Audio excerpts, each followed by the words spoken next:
Hi, this is Michael P. Coleman, Content Director for Brother Be Well. Thanking you for checking out this series, this trauma and healing series brought to you by Blue Shield of California's Blue Sky Initiative.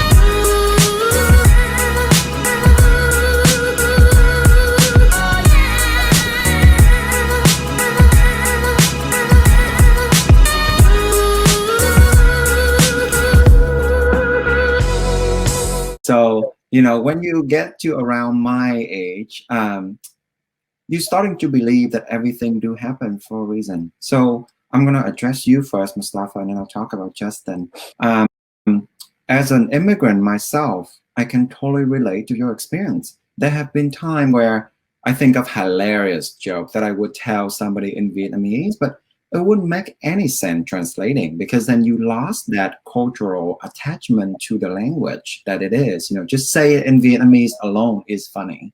It doesn't have to have any meaning. And I'm sure it's the same for Arabic.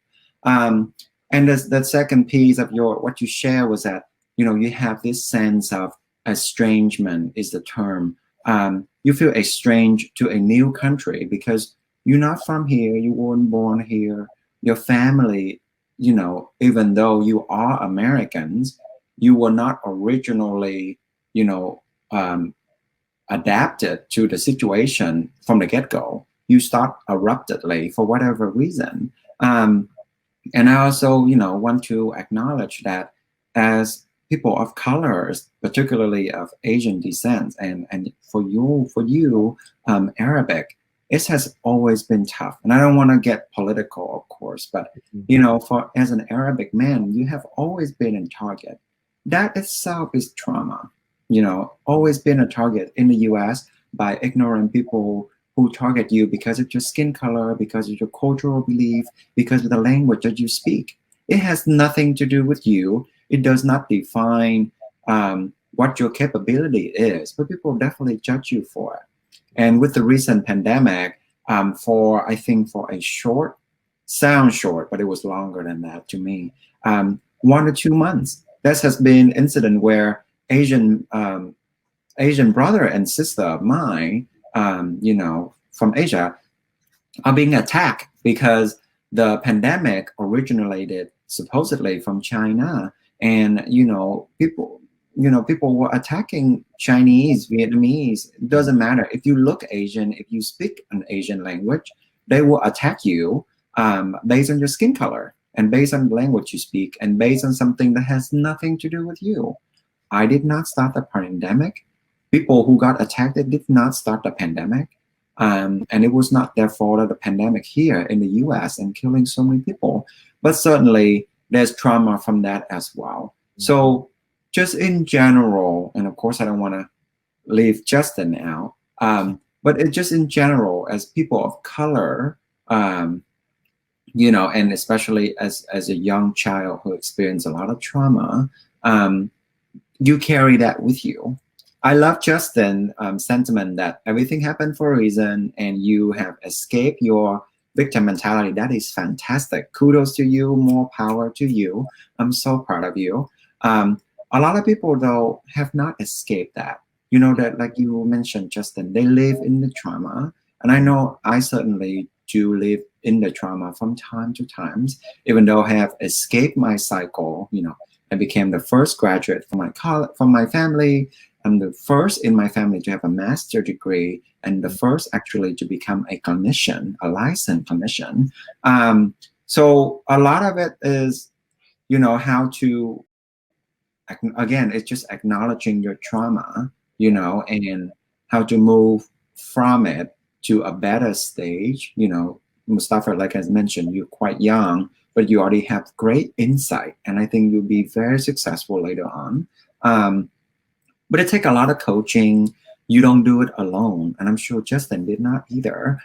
We have a lot of help along the way. We have kind people who took interest in us, who invested our time where Justin has support from the foster system, because I was familiar with the services that provided at the the university level and community college as well. Never undermine community college. I started there and I got my master and it was great. But there's a lot of services that's available to us as, and I don't want to label ourselves disadvantaged group, but, based on our history, based on what we went through, we are disadvantaged because my dad was not a physician. He was an abusive alcoholic.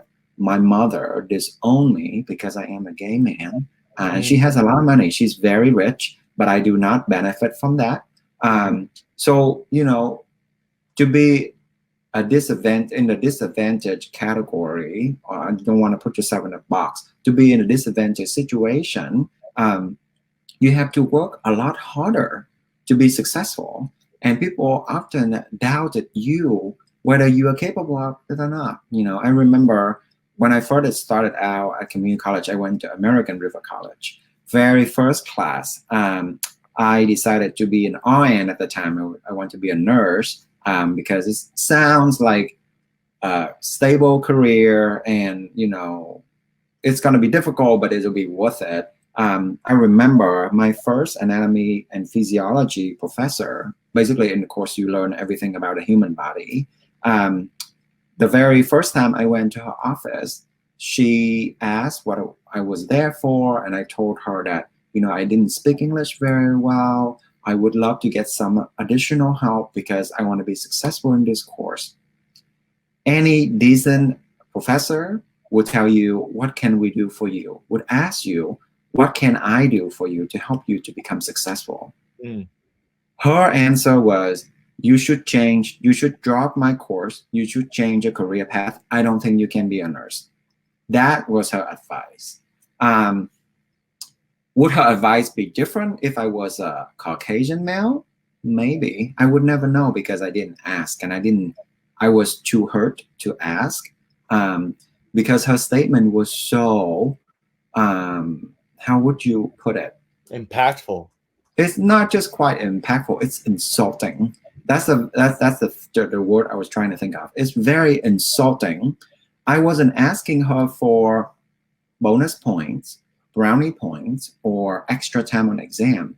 I'm asking her, what can I do to be successful in this course? That is a fair statement for any students. And I'm sure both of you have expressed that at one point or another.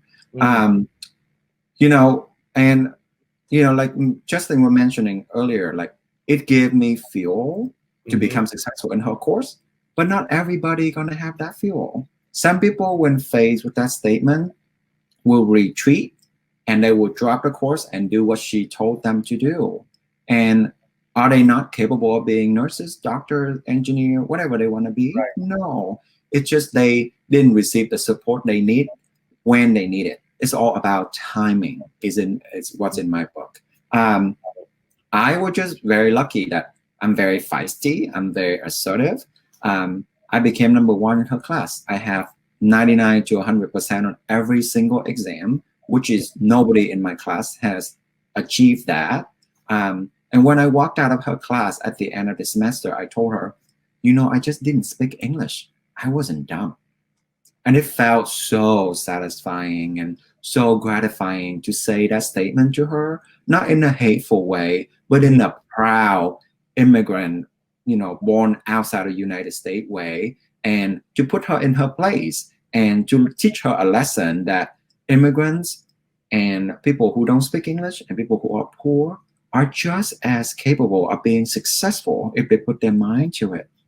Which Mustafa, I can already tell, you're in high school, so I assume you're 17, 18.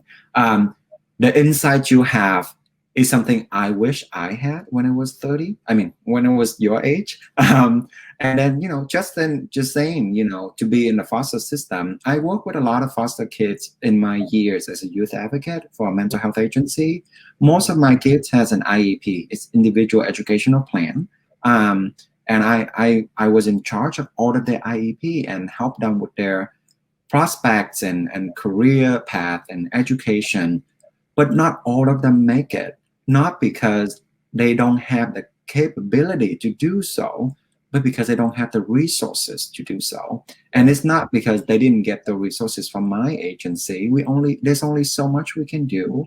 It's a lot to do with the home environment that you grow up in. Your parent doesn't have to be rich or to be educated to be supportive.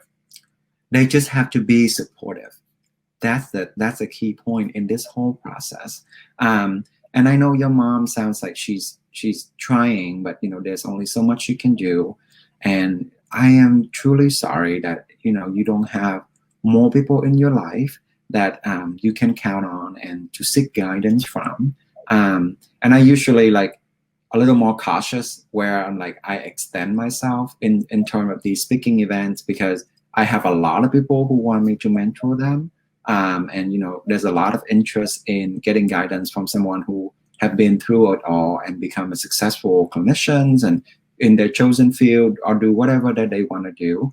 But if you want to connect afterwards, I'm sure Justin can send you my email, and I can certainly do what I can for you and guide you in the right direction to do what you want to do in life and live your American dream here. That's what people call when we are immigrants and move to the United States to live the American dream. It looks very different for everybody. And what you define as success might not be my definition or Justin's definition, but it doesn't mean that it doesn't hold true to you. Whatever you want to do in life, you can succeed for sure. And if you put your mind into it. I also very that's a great of course. I am so sorry to cut you off, Patrick. No I am very, very inspired by everything that you just said. Thank you for that validation, and thank you for the support. Thank you, Mustafa. Thank you, Patrick, for being here, for chatting with us, for chatting with the platform. We could talk for hours, and I genuinely feel that, and I would love to do that off the screen sometime. But if you want to see more of our content, if you want to see more of our videos, our podcasts, our youth chat series, the BBW Youth Chat Series, please visit our website at mentalhealthca.org. Again, this is Justin Martinez. I'm your host. We just talked about trauma, mental health, and me, the incredible Patrick Ma, the inspiring Mustafa. Thank you so much for joining us today. And until next time, take care, everyone.